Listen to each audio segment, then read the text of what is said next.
Olá meus amigos, seja bem-vindo ao canal Só a Bíblia, tá? Aqui nesse canal a gente estuda somente a Bíblia. Temas polêmicos, temas que são difíceis das escrituras, a gente estuda aqui nesse canal, tá? A gente pega o versículo lá que é meio difícil de entender, a gente deixa somente a Bíblia explicar para nós o que significa esses temas que são complicados. A gente está estudando agora uma série, que é a série do livro de Daniel, tá? Já fizemos o capítulo 1, agora nós vamos fazer o capítulo 2 desse livro. E eu fiz aqui um material que é bem ilustrado para facilitar o entendimento, né, desse livro de Daniel, certo? Então no capítulo 1 a gente vai fazer só o resumo aqui do capítulo 1 para a gente começar o capítulo 2. Se você já acha que esse é um tipo de conteúdo interessante para você, se você não é inscrito, se inscreva aí nesse canal para você não perder a continuação dessa série, do capítulo 2, 3 até o capítulo 12 desse livro. Vai ser muito interessante, tem muita coisa interessante nesse livro aí. Então vamos lá, vou fazer aqui o resumo do que a gente já estudou, né, no capítulo anterior, capítulo 1. Então a gente viu aqui no capítulo 1, isso acontece no ano 605 a.C. Na época quem estava reinando lá, nessa época aqui, era Joaquim, rei de Judá, certo? Joaquim, rei de Judá, se você olhar lá no livro de 2 Reis, capítulo 23, lá vai estar escrito assim, ó: tinha Joaquim a idade de 25 anos, quando começou a reinar, e reinou 11 anos em Jerusalém. Sua mãe se chamava Zebida e era filha de Pedaías de Ruma. Fez ele o que era mal perante o Senhor, segundo tudo quanto fizera seus pais. Ou seja, ele não era um rei muito bom. E isso que acontece? O rei Nabucodonosor, rei da Babilônia, invade Jerusalém e, né, com seu grande exército, sitia a cidade, seleciona alguns jovens. O rei fala para o seu funcionário, né, Aspenaz, que era o chefe dos eunucos, para ele selecionar alguns jovens, dos melhores jovens, para levar lá para a Babilônia. E foi isso que aconteceu. E desses jovens que foram levados para a Babilônia, 4 deles se destacam no livro de Daniel, que é Daniel, Ananias, Misael e Azarias. Quando eles chegam lá, o rei faz um grande banquete e lá Daniel e os seus amigos não faz parte, né, daqueles alimentos ali, né? Eles não comeram daqueles alimentos, bebidas alcoólicas, alimentos que era para o povo de Israel era imundo, certo? Eles não comeram disso aí. Então, a gente vai estudar agora o capítulo 2 do livro de Daniel para saber o que aconteceu. Então vamos lá. Aqui no capítulo 2 do livro de Daniel, a gente vai ler assim. Vou pegar aqui a caneta para a gente acompanhar aqui, ó. No capítulo 2, vou dar um zoom aqui para facilitar aqui a gente enxergar melhor aqui as letras. Vamos lá. Aqui no capítulo 2 diz assim, ó: Daniel interpreta o sonho de Nabucodonosor. No segundo ano do reinado de Nabucodonosor, teve este um sonho, e seu espírito se perturbou e passou-lhes o sono. Então o rei mandou chamar os magos, os encantadores, os feiticeiros e os caldeus, para que declarasse ao rei quais lhe foram os sonhos. Eles vieram se apresentar diante do rei. Então, o que acontece? O rei Nabucodonosor ele teve um sonho. E o que ele fez? Ele foi chamar os feiticeiros, né, os magos, para que alguém pudesse dar a interpretação para o rei, né?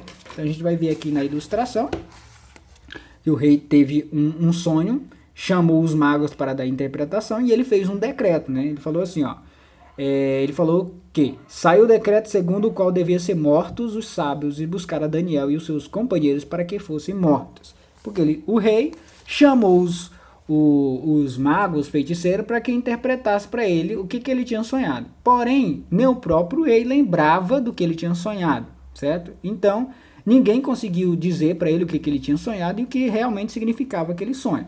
Porém, Daniel foi se apresentar diante do rei, né? Que todos iam ser mortos. O que Daniel fez? Não, pediu para o rei um tempo. Pediu para o rei, ó, dá um tempo para nós, que a gente vai pedir orientação ao nosso Deus e a gente vai dar a interpretação. Foi isso que Daniel fez. Daniel foi lá em seus amigos, falou para ele da situação do decreto de morte. O que eles fizeram? Foram orar a Deus, buscar a interpretação do que realmente o rei tinha sonhado, certo? Então é isso aí. Daniel interpreta o sonho do rei. Agora a gente vai aqui no capítulo 2, no versículo 27. A gente vai começar aqui no versículo 27. Capítulo 2, versículo... acho que é aqui, a partir do 29, né? Então diz assim, ó: estando tu, ó rei, no teu leito, depois de alguns dias, né, que Daniel foi orar, buscar a presença de Deus, buscar orientação a Deus. Deus mostrou para Daniel em visão o que realmente o rei tinha sonhado. Então Daniel se apresenta diante do rei e diz assim, ó: estando tu, ó rei, no teu leito, surgiram-te pensamentos a respeito do que há de ser depois disto. Aquele, pois, que revela mistérios, se revelou o que há de ser. Te revelou o que há de ser.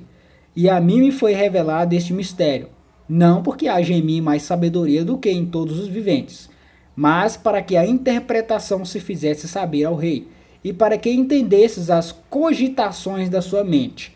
Então Daniel já vai começar a falar para ele o que ele tinha sonhado, olha só. Tu, ó rei, estava vendo, e eis aqui uma grande estátua, esta que era imensa e de extraordinário esplendor, estava em pé diante de ti, e a sua aparência era terrível. Aí ele começou a dar as características dessa imagem, dessa estátua que ele viu, ó.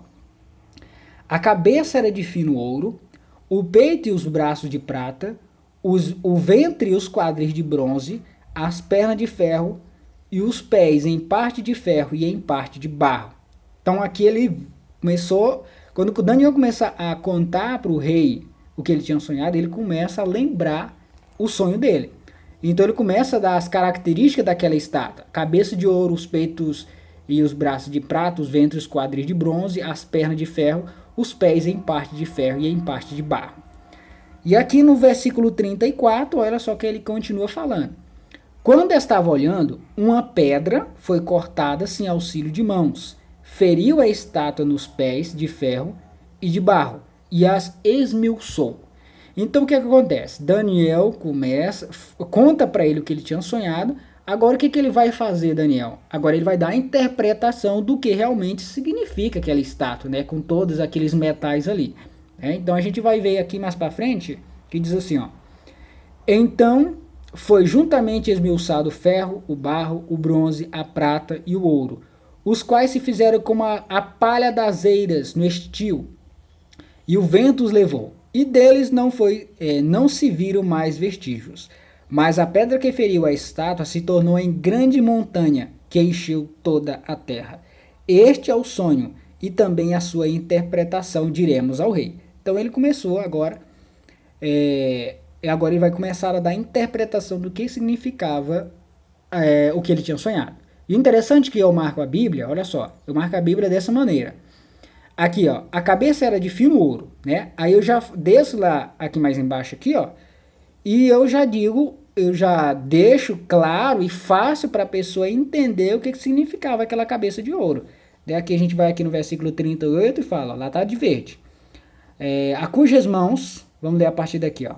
Tu, ó rei, rei de reis, a quem o Deus dos céus conferiu o reino e poder, a força e a glória, a cujas mãos foram entregues os filhos dos homens, onde quer que eles habitem, e os animais do campo e as aves dos céus, para que dominasse sobre todos eles. Tu és a cabeça de ouro. Então a cabeça de ouro daquela estátua representava o Império Babilônico, representava o rei Nabucodonosor. Por isso que aqui Daniel já começa a falar para ele. Deus mostrou em visão para Daniel o significado também da estátua. A cabeça de ouro representava o Império Babilônico. E a outra parte: depois de ti se levantará outro reino inferior ao teu. Aqui eu marquei de azul, né? O peito e os braços de prata.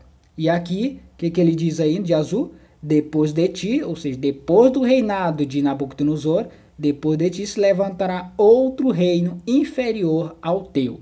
E aqui eu marquei de laranja, né? O ventre e os quadris de bronze. O que significa? E um terceiro reino de bronze, o qual terá domínio sobre toda a terra. O terceiro reinado. E aqui, as pernas de ferro. Tá aqui, eu marquei aqui de roxo. Se você quiser marcar dessa maneira na sua Bíblia, vai ser bem fácil você entender a interpretação aqui. Bem fácil de você encontrar, ó. De roxo, eu venho aqui, procuro a mesma cor roxo, que diz assim, ó. O quarto reino será forte como ferro, pois o ferro a tudo quebra e esmiuça. Como o ferro quebra todas as coisas, assim ele fará em pedaços e esmiuçará. Então aqui, as pernas de ferro. E a última parte, os pés em parte de ferro e em parte de barro. O que significa? Aqui está de vermelho, a gente vai aqui, procura a mesma parte que está de vermelho. Quanto ao que viste dos pés e dos artelhos em parte de barro, de oleiro e em parte de ferro, será este um reino dividido. Contudo, haverá nele alguma coisa da firmeza do ferro, pois que vistes o ferro misturado com barro de lodo. Como os artelhos dos pés eram em parte de ferro e em parte de barro, assim, pois, uma parte o reino será forte e por outra será frágil. Quanto ao que vistes do ferro misturado com barro de lodo, misturar-se-ão mediante casamentos, mas não se ligarão um ao outro, assim como o ferro não se mistura com barro. Certo? Então aqui ele deu a interpretação para o rei do significado daquela estátua. Só que aqui é interessante. Aqui ele falou somente o significado da cabeça de ouro, quem representava. Ele não falou qual o nome do próximo império, né? Dos próximos impérios que tomaria o reinado de Babilônia. Não falou aqui. Mas quando você continua estudando o livro de Daniel, ele vai falar quem é esses próximos impérios que invadiu Babilônia, que invadiu o reinado de Babilônia. O próximo império que é de prata, que não falou ainda quem é, qual era a nação daquela época que invadiu Babilônia. Mas a gente vai estudar o livro de Daniel, vai continuar estudando, e a gente vai ver o que significa aquele próximo império.